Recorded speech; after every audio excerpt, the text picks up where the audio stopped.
News first channel ವೀಕ್ಷಕರಿಗೆ ಭವಿಷ್ಯ ಈ ದಿನ ಕಾರ್ಯಕ್ರಮಕ್ಕೆ ಸ್ವಾಗತ.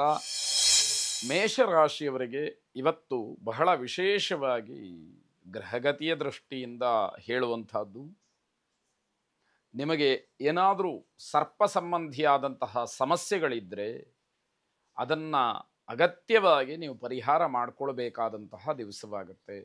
ಚರ್ಮವ್ಯಾಧಿ ಆಗಬಹುದು ಅಥವಾ ಬೇರೆ ನಿಮಗೆ ಯಾವುದಾದ್ರೂ ಸರ್ಪ ಸಂಬಂಧಿಯಾದಂತಹ ದೋಷಗಳು ಅಂದರೆ ನಾಗದೋಷ, ನಾಗಶಾಪ, ಸರ್ಪಶಾಪ, ಸರ್ಪವನ್ನು ವಧೆ ಮಾಡಿದಂತಹ ದೋಷ, ಹಾಗೆ ಹುತ್ತವನ್ನು ನಾಶ ಮಾಡಿರ್ತಕ್ಕಂಥದ್ದು ಅಥವಾ ಹಾವಿನ ಮೊಟ್ಟೆಗಳನ್ನು ನಾಶ ಮಾಡಿರ್ತಕ್ಕಂಥದ್ದು, ಈ ರೀತಿಯ ಪಾಪ ನಿಮ್ಮ ಕುಟುಂಬದಲ್ಲಿ ಏನಾದರೂ ಇದ್ದರೆ ಅದನ್ನು ಯಾರಾದರೂ ನಿಮಗೆ ಸೂಚ್ಯವಾಗಿ ಹೇಳಿದರೆ ಅಥವಾ ನೀವು ಜಾತಕವನ್ನು ಪರಿಶೀಲನೆ ಮಾಡಿದಾಗ ಆ ವಿಷಯ ಗೊತ್ತಾಗಿದ್ದರೆ ಅಥವಾ ನೀವೇ ಆ ಕೆಲಸವನ್ನು ಮಾಡಿದರೆ ಇವತ್ತು ಆ ದೋಷವನ್ನು ನಿವೃತ್ತಿ ಮಾಡಿಕೊಳ್ತಕ್ಕಂಥದ್ದು ತುಂಬ ಅಗತ್ಯ ಅನ್ನುವಂಥದ್ದು ಕಾಣುತ್ತೆ. ಒಂದು ವೇಳೆ ಇವತ್ತೇ ನಿಮಗೆ ಅದಕ್ಕೆ ಅವಕಾಶಗಳು ಆಗಲಿಲ್ಲ, ತತ್ಕ್ಷಣದಲ್ಲಿ ವ್ಯವಸ್ಥೆ ಆಗಲಿಲ್ಲ ಅಂತಾದರೂ ಅದನ್ನು ಈ ದಿವಸ ನೀವು ಮನಸ್ಸಿನಲ್ಲಿ ಇಟ್ಟುಕೊಂಡು ಸಂಕಲ್ಪ ಮಾಡಿ ನೀವು ಮುಂದಿನ ದಿನಮಾನದಲ್ಲಿ ಆದಷ್ಟು ಬೇಗ ಆ ಶಾಪ ನಿವೃತ್ತಿಯನ್ನು ಮಾಡಿಕೊಳ್ಬೇಕಾದಂಥದ್ದು ಬಹಳ ಸೂಚ್ಯವಾಗಿ ಕಾಣ್ತಾ ಇರುವಂಥದ್ದು. ಸುಬ್ರಹ್ಮಣ್ಯನ ಆರಾಧನೆ ಆ ದೋಷ ನಿವೃತ್ತಿಗೆ ಕಾರಣವಾಗತ್ತೆ. ಜೊತೆಗೆ ಆಶ್ಲೇಷ ನಕ್ಷತ್ರದಲ್ಲಿ ಹುಟ್ಟಿದಂಥವರು ಮತ್ತು ಜಾತಕದಲ್ಲಿ ಆಶ್ಲೇಷ, ಬಲಿ, ನಾಗಪ್ರತಿಷ್ಠೆ, ಸರ್ಪ ಸಂಸ್ಕಾರ ಇತ್ಯಾದಿಗಳನ್ನು ಮಾಡಿಸಲೇಬೇಕು ಅನ್ನುವಂತಹ ದೋಷಯುಕ್ತವಾದಂತಹ ಜಾತಕದವರು ಇವತ್ತು ಆ ಸಂಕಲ್ಪವನ್ನು ಮಾಡಿ ಬಹಳ ಬೇಗ ಅನತಿ ದಿನಗಳಲ್ಲಿ ಆ ಸಂಸ್ಕಾರಾದಿಗಳನ್ನು ಮುಗಿಸಿ ಅದರ ಪೂರ್ಣ ಫಲವನ್ನು ಪಡ್ಕೊಳ್ಳಿ ಅಂತಕ್ಕಂಥದ್ದು. ವಿಶೇಷವಾಗಿ ಸುಬ್ರಹ್ಮಣ್ಯನ ಆರಾಧನೆಯೇ ನಿಮಗೆ ಈ ದಿವಸ ಮುಖ್ಯವಾದಂಥದ್ದು. ಬಹಳ ಶ್ರದ್ಧಾಭಕ್ತಿಯಿಂದ ಆ ಕಾರ್ಯವನ್ನು ಮಾಡಿ ಫಲವನ್ನು ಸ್ವೀಕಾರ ಮಾಡಿ ಶುಭವಾಗಿ. ವೃಷಭ ರಾಶಿ, ಅದೃಷ್ಟದ ಕೊರತೆಯಿಂದ ಕೆಲವು ದುಷ್ಪರಿಣಾಮಗಳು ಆಗುತ್ತೆ. ಯಾವಾಗ ಮನುಷ್ಯ ಪೂರ್ಣ ಪ್ರಮಾಣದಲ್ಲಿ ಒಂದು ಔನ್ನತ್ಯವನ್ನು ಹೊಂದಬೇಕು, ಅಭಿವೃದ್ಧಿಯನ್ನು ಹೊಂದಬೇಕು, ಅವನ ಅಭ್ಯುದಯ ಆಗಬೇಕು ಅಂತಂದರೆ ಭಗವಂತನ ಅನುಗ್ರಹ ಇರಬೇಕು, ಅದೃಷ್ಟ ಚೆನ್ನಾಗಿರಬೇಕು, ಜೊತೆಗೆ ನಮ್ಮ ಪ್ರಾಮಾಣಿಕವಾದಂತಹ ಪ್ರಯತ್ನವೂ ಇರಬೇಕು. ಆ ಮೂರೂ ಒಟ್ಟು ಸೇರಿದಾಗ ಬಹುಮುಖವಾದಂತಹ ಅಭ್ಯುದಯ ನೋಡಲಿಕ್ಕೆ, ಅನುಭವಿಸ್ಲಿಕ್ಕೆ ಸಿಕ್ಕುವಂಥದ್ದಾಗತ್ತೆ. ದೈಹಿಕವಾಗಿ ತುಂಬ ಶ್ರಮವಾಗುವಂತಹ ದಿವಸ ಇದು. ಕೆಲಸಕ್ಕೆ ಅಥವಾ ಬೇರೆ ಇನ್ಯಾವುದೋ ವಿಚಾರಕ್ಕೆ ತುಂಬ ಓಡಾಟವನ್ನು ಮಾಡಬೇಕಾದಂಥದ್ದಾಗತ್ತೆ. ವಿನಾಕಾರಣ ಬೇರೆಯವರ ಜೊತೆಯಲ್ಲಿ ವಾಗ್ವಾದವನ್ನು ಮಾಡಬೇಡಿ, ಅದರಿಂದ ಏನೂ ಪ್ರಯೋಜನ ಇಲ್ಲ. ಸಮಯ ವ್ಯರ್ಥ, ದೇಹಶ್ರಮ, ನಿಷ್ಠುರ ಇಷ್ಟನ್ನು ಬಿಟ್ಟರೆ ಬೇರೆ ಯಾವ ಅನುಕೂಲವೂ ಕೂಡ ನಿಮಗೆ ಆಗದೇ ಇರತಕ್ಕಂಥದ್ದು. ತಾಳ್ಮೆ ಬಹಳ ಮುಖ್ಯವಾದಂಥದ್ದು. ತಾಳ್ಮೆಯನ್ನು ಕಳಕೊಂಡಾಗ ಕೆಲಸಗಳಲ್ಲಿ ಹಿನ್ನಡೆಯಾಗುತ್ತೆ. ಕೋಪದಿಂದ ಮಾಡಿದಂತಹ ಕೆಲಸ ಸರಿಯಾದಂತಹ ರೀತಿಯಲ್ಲೇ ಆಗೋದಿಲ್ಲ. ಮತ್ತೆ ಅದೇ ಕೆಲಸವನ್ನು ಮಾಡಬೇಕಾದಂತಹ ಪರಿಸ್ಥಿತಿ ಬಂದರೂ ಕೂಡ ನೀವು ಅಚ್ಚರಿ ಪಡಬೇಕಾದಂಥದ್ದಿಲ್ಲ. ವ್ಯಾವಹಾರಿಕವಾದಂತಹ ದೋಷ ಆರ್ಥಿಕ ಸಂಕಷ್ಟಕ್ಕೆ, ಆರ್ಥಿಕ ನಷ್ಟಕ್ಕೆ ಕಾರಣ ಆಗುವಂಥದ್ದಾಗತ್ತೆ. ಪ್ರಯಾಣದ ಸಮಯದಲ್ಲಿ ಸಮಸ್ಯೆ ಉಂಟಾಗುವಂಥದ್ದು. ಎಚ್ಚರಿಕೆಯನ್ನು ವಹಿಸ್ಕೊಳ್ಳದೇ ಇದ್ದರೆ ಕಷ್ಟವನ್ನು ಅನುಭವಿಸಬೇಕಾಗುತ್ತೆ. ಕೃಷ್ಣನನ್ನು ಪ್ರಾರ್ಥನೆ ಮಾಡಿ ಶುಭವಾಗಿ. ಮಿಥುನ ರಾಶಿ, ಆಧ್ಯಾತ್ಮಿಕ ವಿಚಾರ ಅಥವಾ ಇನ್ಯಾವುದೋ ಧಾರ್ಮಿಕ ವಿಚಾರ ಅದರಲ್ಲಿ ಹೆಚ್ಚಿನ ಮನಸ್ಸು ನಿಮಗೆ ಹೋಗುವಂಥ ದಿವಸ ಇದು.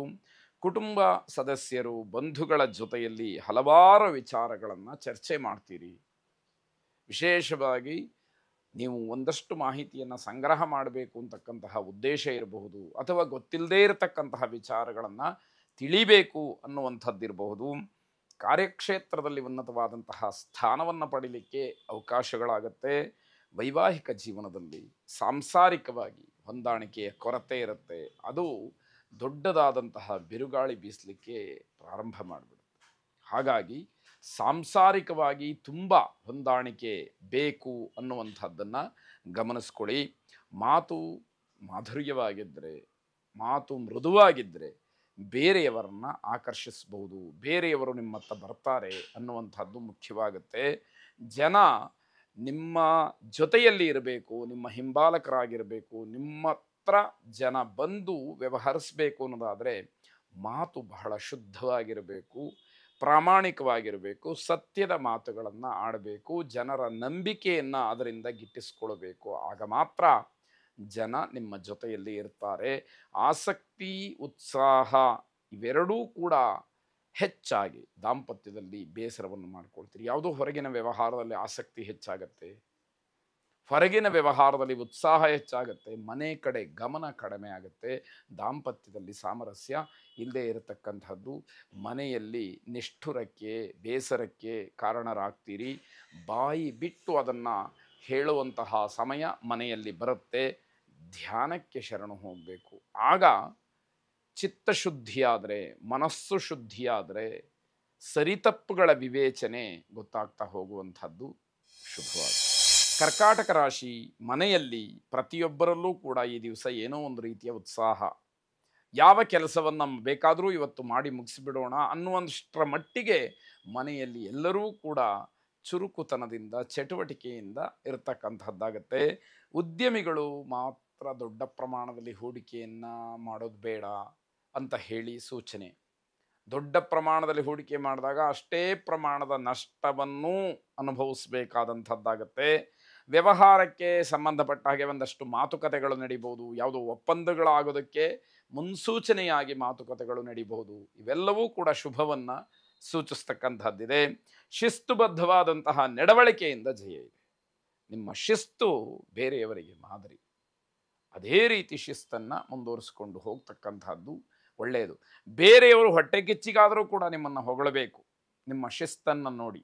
ಅದು ಜೀವನದಲ್ಲಿ ಬಹಳ ಮುಖ್ಯವಾದಂಥದ್ದು.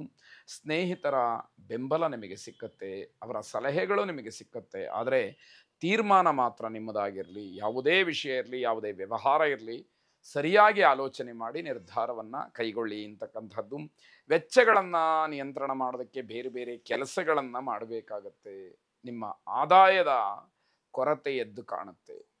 ನಿಮಗೆ ಬೇಕಾದಂತಹ ಅವಶ್ಯಕತೆ ಇರತಕ್ಕಂತಹ ಹಣದ ಅಗತ್ಯಕ್ಕೂ, ನಿಮ್ಮ ಖರ್ಚಿಗೂ, ನಿಮ್ಮ ಆದಾಯಕ್ಕೂ ಒಂದಕ್ಕೊಂದಕ್ಕೆ ಸಂಬಂಧ ಇಲ್ಲದೆ ಇರತಕ್ಕಂಥದ್ದು. ಹಾಗಾಗಿ ಖರ್ಚು ಹೆಚ್ಚಾದಾಗ ಹಣಕ್ಕೆ ಏನು ಮಾಡೋದು ಅಂತ ಹೇಳಿ ಬೇರೆ ಬೇರೆ ಕೆಲಸಗಳನ್ನು ಮಾಡುವಂಥದ್ದು, ಬೇರೆ ಬೇರೆ ಆದಾಯದ ಮೂಲಗಳನ್ನು ಹುಡುಕುವಂಥದ್ದಾಗತ್ತೆ. ಮಹಾವಿಷ್ಣುವನ್ನು ಪ್ರಾರ್ಥನೆ ಮಾಡಿ. ಶುಭವಾಗಿ.